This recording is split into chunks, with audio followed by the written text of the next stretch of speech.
Shalom Bracha, on a pu étudier aujourd'hui le shoot d'Ivré Renana qui parle du cas d'une femme qui a réussi à s'enfuir des mains de ses oppresseurs. Sa vie était en danger pour être violée, pour être tuée.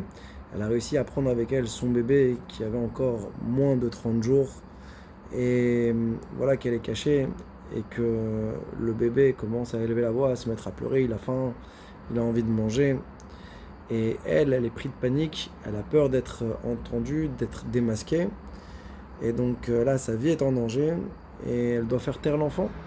Et pour faire taire l'enfant, elle n'a pas trouvé d'autre moyen que de devoir l'étouffer. D'accord ? Sachant qu'on était dans une situation qui s'est produite dans la Shoah.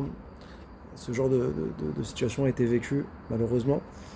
Et après qu'elle a pu justement échapper des mains de ses ravisseurs, elle se présente devant les rabbiniers, mais pose la question, est-ce qu'elle doit faire teshuva ou pas sur le fait d'avoir tué son bébé justement elle-même pour sauver sa vie, en sachant qu'elle a raisonné en se disant, vaut mieux que un meure plutôt que deux, comme on dit, sauve qui peut.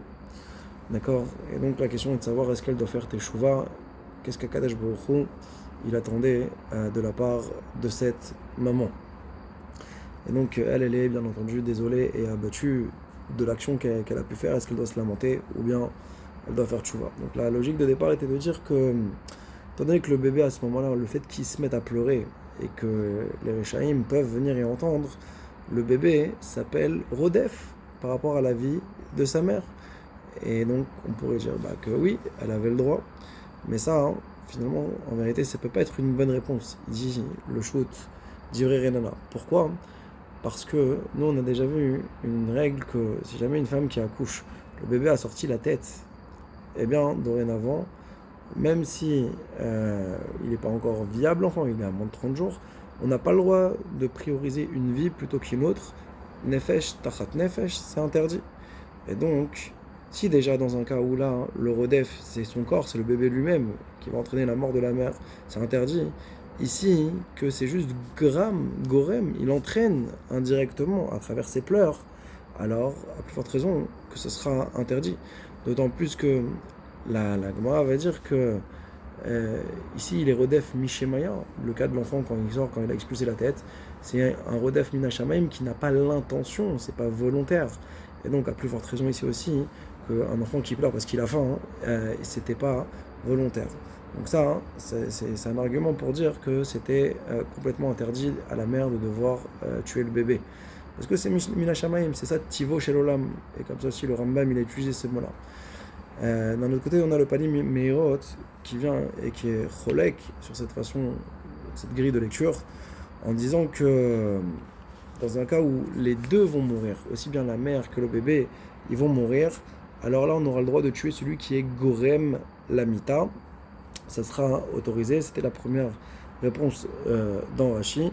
Et donc, ici, il veut dire que c'était donc autorisé.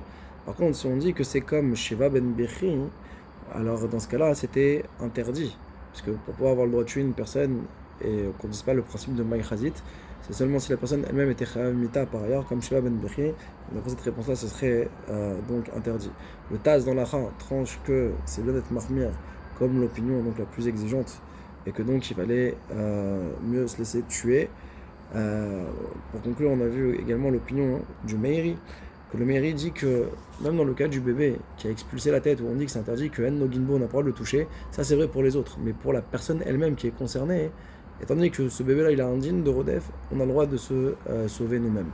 Et il a rapporté au nom de Raphaël Kaneski que également, apparemment c'était sa position de dire que certainement que le djinn de Rodef c'est tellement grave et que la mère elle a agi correctement. Chazak U'Baruch.